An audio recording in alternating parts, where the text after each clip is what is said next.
Learn how one person with a passion and a vision can make a positive impact on our environment and thus millions of people. Stay tuned for our discussion with Chad Pregracke, our next guest on Uncommon Convos. Hi, I'm Dennis Vandergenst. Join me in a series of entertaining and interesting conversations with entertaining and interesting people. We'll explore various aspects of the human experience and what makes life more fun. This is Uncommon Convos. Welcome to Uncommon Convos. I'm your host, Dennis Vandergenst, and before I introduce our guest today, I want to encourage you all to subscribe, rate, and review Uncommon Convos on your favorite podcast platform. It's completely painless, quick, easy, and free. And when you subscribe, you'll automatically be alerted when new episodes are available. Also, don't forget you can learn more about Uncommon Convos, leave comments, suggestions, and watch the video version of these episodes simply by visiting uncommonconvos.com. Lastly, I want to thank our sponsor, Vandergenst Law. If you're injured on the job or due to the wrongdoing of another, Vandergenst Law would be honored to help. Simply go to vlaw.com for more information. Now it's my pleasure to introduce today's wonderful guest, Chad Pregracke. I could fill this entire segment just singing the praises of this guy and reciting the honors and awards that he's earned for his unyielding work in advocacy for conservation efforts. But since you all want to hear from Chad directly, I'm going to just hit some of the highlights. Chad spent most of his time on, in, or around the Mississippi and Illinois rivers while growing up near East Moline, Illinois. And like many of us, he didn't like what he was seeing below or above the river. But unlike most of us, he decided to do something about it. At the ripe old age of 17, he began his advocacy efforts by making calls to government agencies encouraging action. But none was taken. So in 1997, Chad decided that if no one else was going to clean the river, he would. And indeed, he did. That year, he single-handedly removed 45,000 pounds of trash from the Mississippi, which garnered him national media attention and financial backing. So the next year, at the age of 23, Chad founded Living Lands and Waters, a 501c3 environmental organization which has grown to be the only industrial-strength river cleanup organization in the world. Their mission is to aid in the protection, preservation, and restoration of the natural environment of our nature's major rivers and their watersheds, to expand awareness of environmental issues and responsibility encompassing our rivers, and to create a desire and opportunity for citizens to take an active role in helping to make cleaner river environments. Thus far, they have removed nearly 13 million pounds of trash from American rivers. They've enlisted over 120,000 volunteers in their 25 years of existence. They've educated over 11,000 students and planted nearly 2 million trees. Their full-time crew spends up to 9 months a year living and traveling on their barge, hosting river cleanups, watershed conservation initiatives, workshops, tree plantings, and other key conservation efforts. As a result of these efforts, Chad has received countless honors, including the Jefferson Award for Public Service, which is like America's version of the Nobel Prize. He accepted that at the U.S. Supreme Court in D.C. In 2013, he was CNN's Hero of the Year. Illinois also honored him that year, proclaiming Chad Pregracke Day. In 2010, he was named Mitchum's hardest working person in America, an honor well deserved. And the list goes on and on. He's also the author of From the Bottom Up, One Man's Crusade to Clean America's Rivers. And one of his other passions is the Bison Bridge Project, which we're definitely going to talk about as well. So, Chad, that was a mouthful. Thank you so much for joining us. I'm so happy that you're here with us today. How are you doing? I'm doing good, man. Thanks a lot. I appreciate honor to be on, and yeah, man, it's good stuff. Well, I know you speak a lot. I know you get interviewed a lot, and you probably get asked the same questions over and over again and get tired of it. So I'm going to do I'll probably hit some of the same old questions too. But one of the things I want to give you an opportunity to do right at the onset here is, what are the questions that you aren't asked or aren't asked enough that you wish people would ask you about? You want people to know about issues or things that you think people would like to know that you don't typically get to talk about? Well, I guess it goes back to the people I live and work with on the barge, and the crew I currently live with, and past crew members, and just a lot of people don't ask me too much about them. The awards say my name on them, and I'm on here doing the podcast, but it's really, I have a wonderful team of people that I work with. I think there's 12 or 13 of us that, everybody works really hard. So just, if nothing else, I'm just saying, giving props to them, because I sort of suck up a lot of the attention, but it's really a team effort. And you mentioned it's a little over 120,000 volunteers in conjunction with those crew members. But the crew puts a lot of the stuff together, and some of them worked here almost 20 years now. So we have some extremely dedicated folks. So not too many people ask too much about them, but they're amazing people. Well, and I'm sure that their accolades are well deserved as well, and I will talk or ask you a little bit more about them. In fact, I had an outline here intending to do so, so I'm glad you brought that up. You started down this path awfully young. Did you always know that this was the type of work you wanted to do, or as a kid, did you ever want to do anything else?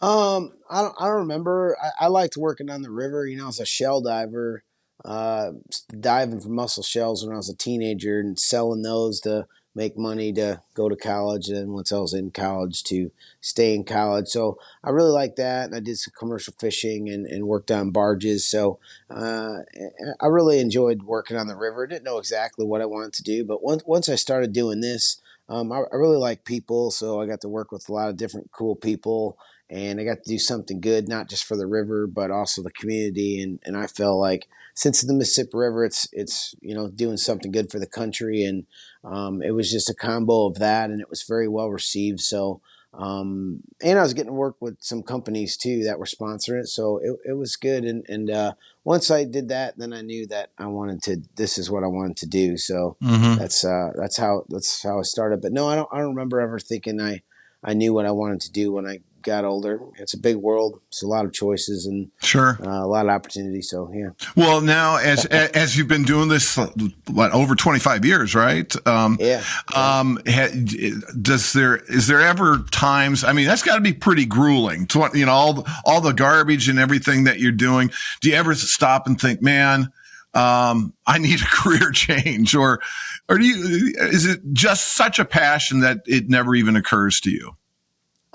It's a huge passion, but it's also it's very rewarding. I like working too. I mean, work is fun to me, and not all the time, but nothing's supposed to be great all the time, certainly. Right. But I just enjoy what I do, so I don't really think about switching up careers or anything. I just think about how I can do more with the time I have, and that's pretty much what preoccupies me. Is you started out by saying one person can make a difference. Sure, we all do as individuals, but collectively, you can get large groups of people together for common causes, and like cleanups or tree plantings or all sorts of different causes. And that's really what makes things work and makes change happen and sustains the change. So just being a small part of that kind of keeps me motivated. Yeah, that's a great point. As I mentioned in the intro, you started your advocacy at age 17 when you were trying to reach out to organizations and alert them to the problems that you were seeing with the river. And nobody did anything. I mean, do you think that was because they weren't taking you seriously because of your age, or they just didn't have the manpower, or what any idea why they were so reluctant to embrace, what you were advocating at that moment? It probably was everything, just like lack of experience, the age, being younger, whatever it was. I mean, that might have been a problem at the time, but when I look back, that was the best thing I had going for me, and Right. because I mean, I didn't have any experience for people telling me no, and if they did, I was just like, whatever, Eventually, somebody's going to care about this, so there was a lot of people told me no at first, and but it could have been on my part too, and how you present something, and I just maybe didn't know how to do it the best, so it's not all on those folks, or they just weren't interested. There's a lot of different things that, especially in the roles that I was trying to get sponsorship, so a lot of stuff thrown at them. So no problem on their end, but yeah, I think being young probably added to it too. But I think that again was one of the better things I had going for me because. Uh, People want to see young people succeed, and I think that's you look Yeah. at your teachers and all that. And so, you know, there might have been a problem at the time, so I thought, but I think it actually added to everything in the end. Sure. It seems as if it had been, me or someone at this stage in life that was reaching out, that maybe whether you had a response from the government or not, you certainly wouldn't have had as much national attention. I would Right. imagine when you just said, all right, I'm going to do it myself, then all of a sudden you get the sponsorship attention, you get the national media exposure. So maybe it did all work out the way it was intended, Yeah, and I mean, I didn't have a grand plan, and and so it's not like everything is planned out. A lot of things just happen, and I Mm-hmm. think it just goes back. If you're setting out to do good work, no matter what it is, a lot of times good things will happen. Not all the time, but certainly in my case, I've had a lot of mentors, a lot of great help, and a lot of luck too. Sure. Things happen, fall into play, timing's good, all that. So, and honestly, at the end of the day, like hard work takes this thing forward. Hard work is what gets junk out of the river, what get trees planted, and hard work is in the form of like your passion, your drive, your focus, your energy, and then a great team of people with the same. So hard work is really what the key to pretty much anything. Sure. And to that point, hard work gets you there. It may not be overnight, but eventually, you've evolved to the point where you are now. At some point, after you got that media attention, you started getting some sponsorship support. Did you think to yourself, you saw that there was some momentum building? Was there something that triggered you to think, wow, this really has taken on a life of its own, and now this vision that you had, it's more of a movement? I mean, just sort of take one thing at a time or one town at a time. But it worked in my hometown of the Quad Cities, and I'm pretty proud to be living here. And I thought, well, if this worked here, then it'll certainly work in all the river towns up and down the river. So that was my sense on that. Just one piece of garbage at a time, one town at a time, and one stretch of the river. So not wasn't overwhelmed or anything at the time. Just and everything builds up momentum. So it's kind of like, now it's just much bigger. We've done like 1,400 river cleanups around the country and work in New York City, DC, Philadelphia, Kansas City. I mean, we've worked, all the way down Right. to New Orleans, Minneapolis, and but it's in that same thing. Like if it works here, why wouldn't it work there? And if there's a need, then, it's not like people complain about you coming, and picking up garbage typically. I say typically because some places they do actually, but anyway. That's funny. That Uh, you had mentioned the crew, and I want to talk about yeah, the crew. So they're awesome. where'd your crew come from initially? Were they like friends, local friends, or were they conservationists, or how did that crew evolve? And you mentioned Yeah, some have been no, there for like 20 years. I mean, so how have they come to be part of yeah. everything? I mean, I would say, yeah, the first people, it's just people I knew that I was friends with, and then now it's people from all over the country and things like that that come and work and are just good people and just try to work with them a while and then see what their talents, what do they like, and what are they good at, and try to build upon that. And but yeah, they're from all over, and really, I mean, everybody's kind of environmental, but more so, I think everybody's just kind of like in a category of a hardworking American. So we have mechanics, and then we have planners, and we have all these different people, and just I think everybody's just into the hard work, and it's a different lifestyle for sure. Mm-hmm. When you're living together on a barge and traveling town to town, city to city. So some people just got tired of the same or wanted to do something different or wanted to make a difference. I think most of them are. That's why they're here, and it's kind of an exciting team to be part of and a great mission. No, for sure. It's kind of remind me. I remember reading something. I think it was on your website. That the Discovery Channel did a show on living lands and waters, Yeah. right? Okay. Mm-hmm. Has anyone ever approached you about doing like a reality series? Because I got to imagine that living on the river, like you mentioned, meeting new volunteers, going all over the country to do the cleanups and this good hard work would make for some interesting stories. I would say, yeah, like countless. I mean, I couldn't even tell you how many. It seems like so it's like one a month or maybe more sometimes. Like get three in a week sometimes. Somebody wanting to do something, but that's not. That's just. I mean, You just I don't care for that attention. I gotcha. Well, no, it's not that, but it's not like it's reality. Well, It's like yeah. it's a lot of scripted, and I don't want to make more drama. So Right. I don't know. I mean, we're pretty good on our own. I mean, doing what we're doing and all that. But I had thought about it, but um, whatever. Yeah. Well, I think because I noticed that Antique Archaeology is one of the sponsors on the Bison Bridge project. So I assume you know Mike and Robbie and Frank and and they obviously they'll tell you that it's not all what it seems to be on the TV, and a lot of that is scripted, but. Well, the difference is too is they have an endless supply of really good content, really Sure. good characters, and they don't need to be scripted and all that. And so since we wouldn't, there would be more of that. But it is what it is, and I feel like that show will and can go on for as long as they want it to go on, because it's I don't care when you turn it on, what episode, it's interesting. Oh yeah, and definitely fun to watch. I love that. I love the guys.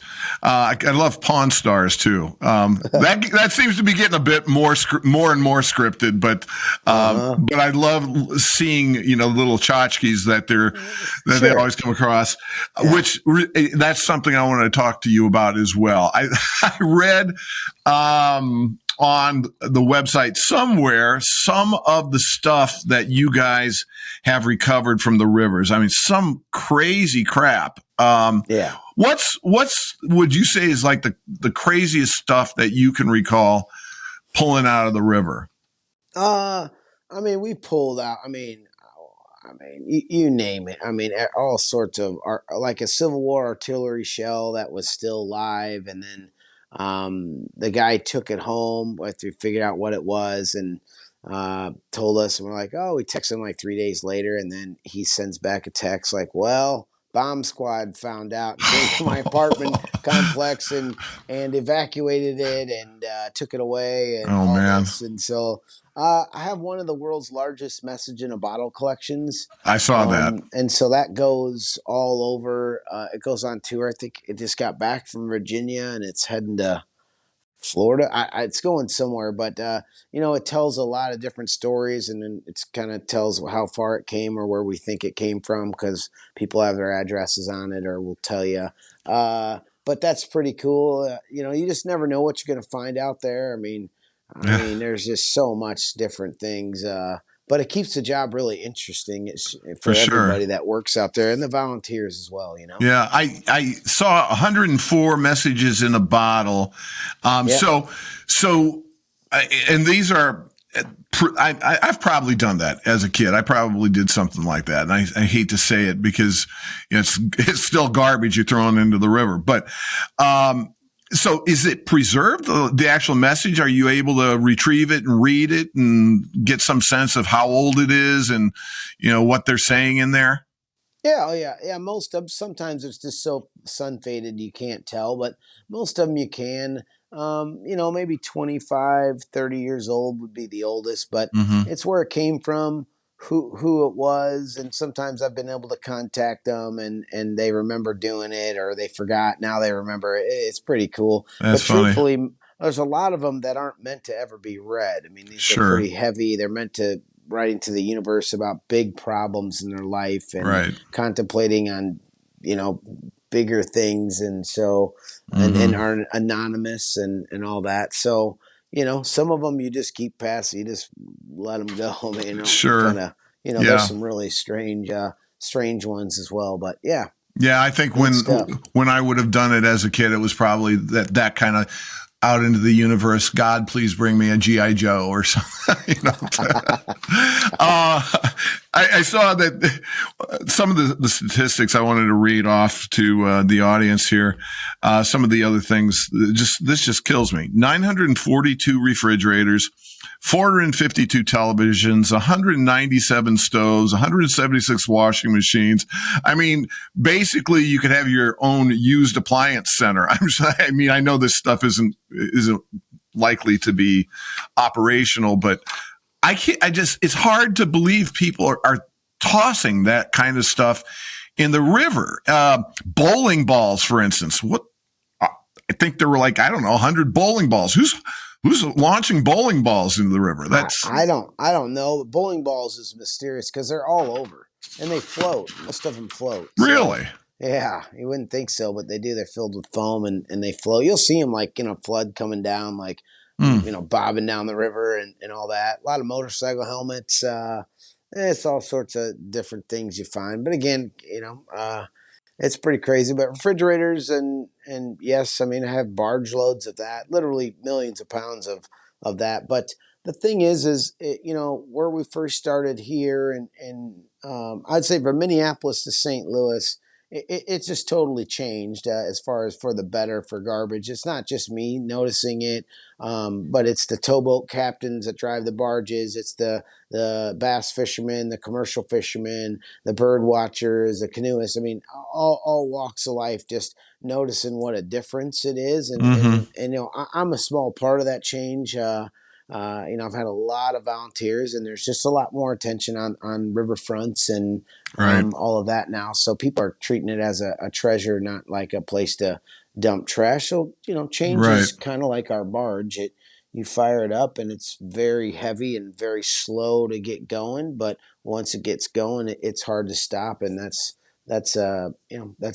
moving the change along, Yeah. And I'm glad you mentioned the barge too, because you live on the barge at least many months of the year, the crew does. And before you had the barge, if I remember correctly, you had a houseboat that you did retrieve from the bottom of the river. Is that right? Yeah. From the bottom of the Illinois River, a marina brought it up. It had sunk, and then we fixed it up. Before that, I had my brother's, but it sank, and then to pull that up, and I've had a lot of problems with a lot of boats, but it is what it is, and but yeah, no, lived on a houseboat for quite a while, and it was progression of the organization and all that kind of got us to where we're at now. It's a much bigger, different operation. It's the only one like it in the world, and we've got excavators and cranes and towboats and kind of do our stuff like a DJ boat just to make our events fun, and so it's pretty good. So when you're not doing the actual hard work that obviously comes with the river cleanups and things of that nature, and you're just kicking back at the end of the day, is it more like you're camping out, playing some music, having some beers, just kicking back? Or is it everyone's just dead tired and you just hit the hay and get ready for the next day? Or a little bit of both? Depends on the day. There's a lot of travel in what we do, so it's really just kind of people just doing whatever. Everybody pretty much has their own room on the barge, so people hang out in the rooms, but the kitchen is where people kind of congregate. So somebody's usually cooking something. Sometimes people eat on their own or what have you. Some people run in town for errands, or so it's just kind of whatever the day is, and whether it's a Friday or Saturday or a Monday, Tuesday, whatever. It just kind of depends. And the towns we're in too. Sometimes the barge is parked in the middle of nowhere, Right. and also the time of year. You kind of tend to stay inside when it's cold more, and Sure. when it's cold on the river, it's pretty cold. So yeah. Yeah. Is that like from when till when? The website said, and I've been referring to like 9 months of the year that you're on the barge pretty much. That's like our season. COVID kind of messed that up a little bit. But we're just starting to get back to really like with all the groups and all the different places. And so the barge right now is on the Ohio River. It's heading up to Cincinnati. Here's something cool. So I had a dive event where the tornado, that big tornado that came, the F4 that started in Tennessee, went through Kentucky, and then ended in Indiana. That was on December 10th, where it crossed the Tennessee River. It basically threw a large part of a neighborhood into the lake. We spent 3 months there, did 1.2 million pounds in the 3 months, give or take. And we got everything above the water that we could. Then we needed to get what was in the water. So we got all these different dive teams from Lake of the Ozarks, Cincinnati, and then locally. But the Cincinnati crew was the police there. And so I worked with the police. I said at the end, guys, thank you so much. You came all the way here, all that. If you ever need anything, let me know. Police chief he called the next day. He's like, hey, do you think you could bring your barge and your excavator up here? We have about 15 cars that our sonar has picked up, and we don't have any way to remove them. I said, absolutely. So our barges are heading up to Cincinnati, and plus we work with P&G up there, so Procter and Gamble. So we'll do a big cleanup with them, and then the police. And so kind of cool. Still got a great season, and we'll be going into December of this year, and it's been a very, very productive year, certainly for poundage. With the tornado work, we didn't have a break last year. So it's just, it is what it is, Yeah. Well, the time that you're away, like you're not on the barge right now, correct? No, not right now. Well, not as I speak, but right. So they came here today, and they're heading. Most of the crew's heading down there as we speak. So they're actually in a minivan as we speak. Gotcha. So you can jump off and on at different locations, but your season is about 9 months typically. Is that accurate, or does it just vary year to year? It varies year to year, but typically, yeah. Yeah. Typically. So I presume at this point in time, with the 25 years under your belt, you and your crew are obviously paid, and there's got to be a lot of expenses that go with that. Is that all taken care of from the corporate sponsorships, or are there a lot of you get money from the recycling the stuff that you're recovering as well? Or a lot of people think that we get money from the recycling, but that isn't even 1% of what it takes for the operation. Oh, no, sure, yeah. It's all like individuals and thousands of people help out, and then I have a lot of great companies that sponsor us, and so it's just it's a really good combo. It's a project of the people. I don't seek out government funding or anything like that, right. But we'll take it if it comes our way, if it's a good fit. But most of the time we don't or anything. So it works pretty good. Well, I'm going to make sure that Drew, our producer's got the website up on the video of the podcast throughout. But for those of you who are listening, that website where they could learn more and donate is livinglandsinwaters.org, right? Mm-hmm. Yep, Okay. livinglandsandwaters.org. The other project that I'm working on that I'd love people to go to and sign up, and is a huge thing for the region, meaning Iowa, Illinois, is Bison Bridge. Right. And Yeah. that I've been putting years and years into that project, and you just have to check out the website. We're gonna be Let, having some other videos as well, so coming up. Yeah, and I want to talk about that in more detail. But before we get to that, because that's going to be kind of the finale. Sure. Okay. But Cool. I want to talk about some of the other projects, though, because we've talked a lot about the cleanup type of efforts that you guys have done. But, at some point, apparently that wasn't enough for you, because you bit off a lot more, successfully, of course. But for instance, you've had the Million Trees project since looks like 2007. So Yep. Tell us about that. Yeah, we started planting trees on the islands of the Mississippi River, basically to create more food for wildlife. So these are like the oaks that drop acorns, so the deer, turkey, squirrels can eat them, and all the other wildlife. So we started doing that. It was really successful. A lot of people heard about it, asked us for trees if we could help them out. We couldn't be everywhere at one time, and so we started giving out those trees to be planted. And then we started a nursery in Illinois, and then we brought it closer to our headquarters in the Quad Cities and brought it over to Davenport. So yeah, we've been pretty successful with that. We're like at 1.7 million, a little over 1.7 million trees that we've either planted or given away, and so we do that. And then we also do we have kids that come to the classroom barge, so we have classes on there and a couple teachers on staff, and so we kind of think it all kind of fits pretty good together. Yeah, well, and I know not to leave the Million Tree project too quickly, because I wanted to ask you also about now. First of all, does that also help with erosion issues around the water areas? Oh yeah, totally. Yeah, for sure. And then the invasive species removal that you do, and that we're referring to plants, right? Not animals. Correct. Yes. Okay. Yes. Yeah, like honeysuckle and buckthorn in some areas, or garlic mustard. Different projects for different places that need it. So yeah, and that's what I was going to ask. Do you have someone on your crew, or do you have like the local agencies or botanists or whoever it may be that says, oh, we really need to get rid of this invasive species? Is that how? Yeah. Yeah, or you can just walk. I mean, if you know what it looks like, once you see what like honeysuckle looks like, it's everywhere. I mean, it's all over. And so once you see it, you kind of see it everywhere, and there's a need pretty much everywhere you go. I mean, it seems like it's literally in every city. Yeah. Is that your crew that does that? Are you mostly, or do you get the volunteers to help with the removal as well? Volunteers and our crew as well. Yeah. Okay. Now you mentioned the educational workshops that you've worked into your agenda, and again, the stats on the website indicated over 11,000 students.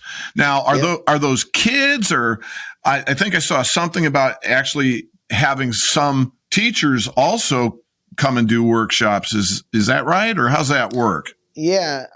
So my wife helped start the program. We just had teacher workshops for the first I think almost 10 years. And then we ended up building a brand new classroom that was more suitable, handicap accessible, bigger, and kind of more state of the art, I guess, that was on our barge. So, because all the teachers really want an opportunity for their students to come. And so that's kind of what we did. And I think we've kicked our first one off in the south side of Chicago, up in, was it Lamont or Wilmington, Illinois, somewhere up in that area, and then worked down the Illinois River by the time we got it done. And then it goes all over with us. Then we do those cleanups, like with our, we do our educational workshops with our cleanups. And so, yeah, it's good. It's good stuff. So the workshops, are those like a few hours a day, a multi-day, or how's that work? Just one day, typically for high school students. I'm working on another classroom as well that we're building too. That's going to be in places for longer periods of time. Yeah, that's kind of a new one that I really got into too much. But I just lifted a building yesterday I lifted one building off of one barge and put it onto a better barge. Oh, wow. That was pretty cool. That is cool. So the other project before we get to the Bison Bridge, you are also doing I've seen, I think we've all seen these, adopt a mile where, groups can clean up, a mile of roadway, Sure. but you've got the adopt a water mile, project or campaign implemented. Yeah. So how's that work? Does a group approach you, or do you assign it, or how do you maintain that? People call and want to adopt a mile. They know about the program. I mean, they might hear on this podcast and say, "Hey, I want to adopt a mile near me." So they just go and we pick out one, and they kind of sometimes have an idea where they want to be, and so we kind of help them identify a lot of times, and they just keep it clean. And I figured if a river or road should be kept clean, then definitely our river should be kept clean too. So it's a pretty simple idea, and it's really worked really well. I think we have some all the way past New Orleans, all the way up into Minnesota. So it's pretty successful. Very cool. Okay, so let's talk more about the Bison Bridge, which is, at least to me, the most recent project that I've been aware of. I know you've been working on it for years or thinking about it. First, explain to everyone what this is about, what it is that you're envisioning. So the Bison Bridge is well, it's not just about bison or animals. It's about the Mississippi River, and it's also about people. And so the bison are a huge part of it, but only kind of half of it. So essentially, the Illinois Department of Transportation, Iowa Department of Transportation are going to replace the Interstate 80 bridge. There are 42,000 cars that are going over the bridge each day and crossing the Mississippi River. So it's connecting Illinois to Iowa, basically around Rapid City, Illinois, to LeClaire, Iowa. And so in doing that, they're scheduled to either blow the bridge up or demolish the bridge. I've always had this idea to have a small herd of bison on the Illinois side in particular, just because people weren't stopping. We have a rest area there, but it's the least utilized in the entire state. But it's also the best place to stop for a great view of the Mississippi River. And to me, the Mississippi River is a treasure.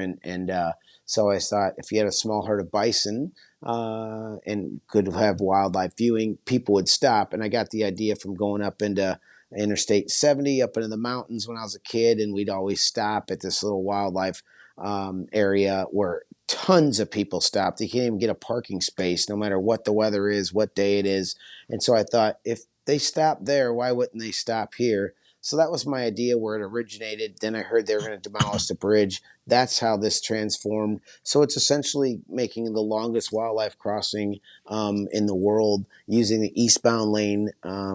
the westbound lane for a herd of bison, and not to live on the bridge. They'd have grazing on each side, but when the conditions are right, they'd be able to graze over to Iowa and graze back over to Illinois. And then the eastbound lane would be dedicated to connecting the bike paths that already exist here and making a 20.6 mile loop around the Quad Cities. But to me, it's really bigger than just the Quad Cities. This is your first impression of Illinois, or your last impression of Illinois, or your first impression of Iowa, or your last impression. So, and it's about the region, because I want people to stop. I want people to appreciate the river, but I also want I want to have something that puts the Quad Cities on the map. And because honestly, if you live in Chicago and you're under 30 years old and you ask somebody, "Hey, do you know where the Quad Cities is?" Most people 9 out of 10 have never heard of it, let alone could pinpoint it on a map.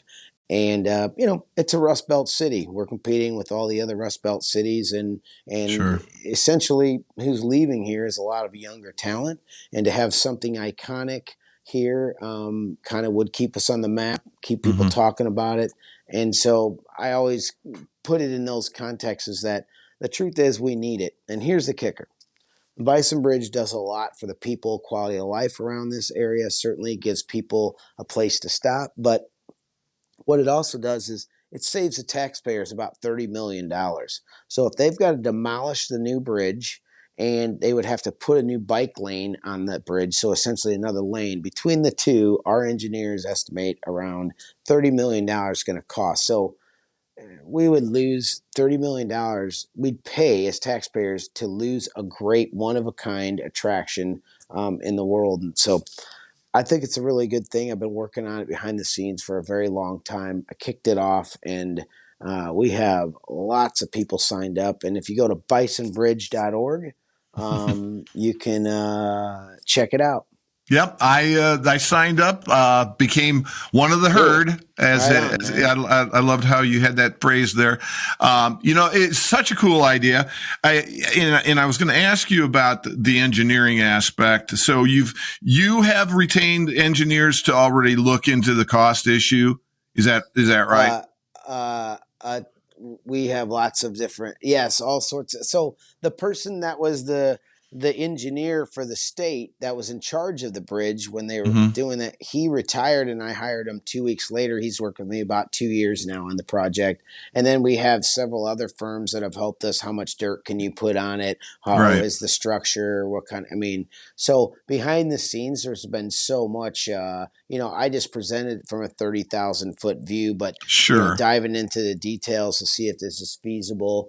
And we've worked really well with both states and everybody on trying to make it a success. And we're just trying to make it happen. I love the idea that, I would imagine that for some people, the question is, okay, well, what's this going to cost? So you mentioned what it's going to save as far as demolition and the fact that you don't have to add the bike lane on the new bridge. But there's obviously going to be maintenance. And like you said, there might be some engineering issues that they have to look at in order to see what kind of, how much earth and grass and whatnot they could put on there. So there will be an ongoing maintenance issue, I'm sure. Yep. Any idea as to what that cost is anticipated to be over time? So we're still looking. We don't know exactly what will be on that, whether we're going to build a building on the bridge. Our original concept had that on there. We're looking at a lot of different, we don't have an exact, of what it's going to take, but a comparable bridge is in Louisville, Kentucky, where it's like literally they took this old train bridge, nothing had been done to it in 75 years. They turned it into the centerpiece of the community. So, and I don't have the specific how much it would take, how much it is to maintain that. And this is like the most ornate thing you've ever seen. It has big spirals, but it's not a ton of money whatsoever. And I want to get back to the money. Like, I'm not looking for taxpayer money to do this. And I want this to be a project of the people. I vetted this behind the scenes before I even kicked this off. I made a lot of great relationships with a lot of people in all walks of life. And this thing definitely has legs. And so I would not only build the thing, but I would also have in that maintenance or the money to maintain it for at least 20 years. And ideally, it potentially could be a national park. And that's kind of what I'm going to. And there's a great example of a private-public partnership with the St. Louis Arch and the Gateway Arch Foundation they revamped the whole grounds, did all the work, paid for it privately, but it is run as a national park. So again, this thing is about putting the Quad Cities back on the map. I think that's a beautiful idea. And I'm sure people who might have been skeptical before will be less so if they listened, if they look into this further and find that, you're looking for private sources to pay for it and it's not going to dig into their pockets. And even if it did, I, for one, would still feel it'd be worth it to have that kind of resource and that kind of attraction in the area. So I think that's great. So I appreciate it, but I mean, if people don't, I totally understand, and that's not the intention Sure. whatsoever. I want to do it privately, so if people are, not everybody wants their money spent on it, but I appreciate that you would. But I think from the meetings I've had, things will be just fine when it comes to the money and making it happen and maintaining it.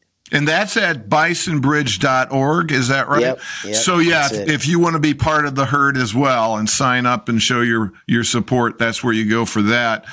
So what are the next steps for Living Lands and Water, for Chad Pregracke?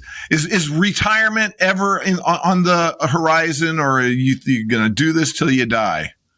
No, just I mean, as far as I don't really think of retirement much. I love what I do, and I guess when it's time, it's time. But nope, pretty set with what I do. And as far as Living Lands Waters, next steps is we're building another classroom and doing that. So that's kind of the next project. But do more of the same, just do them better. Mm-hmm. I think is what it is, and continue to produce a lot of results. And there's just a real need for it. So, keep doing it. And when you are gone from this earth, a long, long time from now, but what is it that you want to be most remembered for? What are the things or the thing that you're most proud of? Well, it certainly isn't what drives me, but I mean, planting all those trees, I think is a really cool legacy project. I certainly think Bison Bridge, and if it becomes a national park, which we are working towards, I think that would be a great thing to leave, and a cleaner river. I mean, sure. and the movement that keeps it clean is cool. And again, I work really hard to just use the time that I have and make good things happen. Is kind of what I'm trying to do. Before I let you go, we always like to play a silly little game with our guests. Would you rather? We'll keep it clean. Sometimes we don't, but and I think I know the answers that you might give to most of these, but I want to find out. So, would you rather never get tired or never have to go to the bathroom? I guess never get tired. I don't know. Would you rather be reincarnated as a sea creature or as an airborne creature? I'd be fine with either, but probably airborne. Yeah, that I would too, but I wondered working on the river if that would make you, a little curious. Would you rather have your entire lifetime of experiences converted into a movie that you can watch whenever you want to remember them, or have it turned into a book that people could read and interpret it however they wanted? Either or. I read a lot, so I guess a book would be fine, but movies are cool too. All right, last one. Would you rather spend your day doing hard manual labor or sit in front of a computer screen? I would take the labor. That's what I figured you'd say. I feel like we've only scratched the surface, but I know you've got a busy schedule, and I want to be considerate of that. I want to thank you for being here, and hopefully we can revisit that Bison Bridge project a little bit later and talk more about that. So in the meantime, thank you so much, Chad, for being here. Everyone listening, I want to make sure you check out livinglandsandwaters.org and bisonbridge.org. Lend your support financially or just sign on to the Bridge Project, and be sure to learn more about what Chad is doing and his team, what they've been doing, and what you might be able to do to help. I want to thank you all for joining us again today. Be sure, again, to subscribe and rate and review Uncommon Convos on your favorite podcast platform, and visit uncommonconvos.com to watch the video version of this and every other episode. Also, be sure to check out our other podcasts, Legal Squeaks, to get the latest information on legal and consumer news that might impact your life. Thanks again to our sponsor, Vandergast Law. If you need help with an injury claim anywhere in the country, reach out to vlaw.com. Check us out again for another Uncommon Convos next time. In the meantime, have a great day, stay safe, and love you all.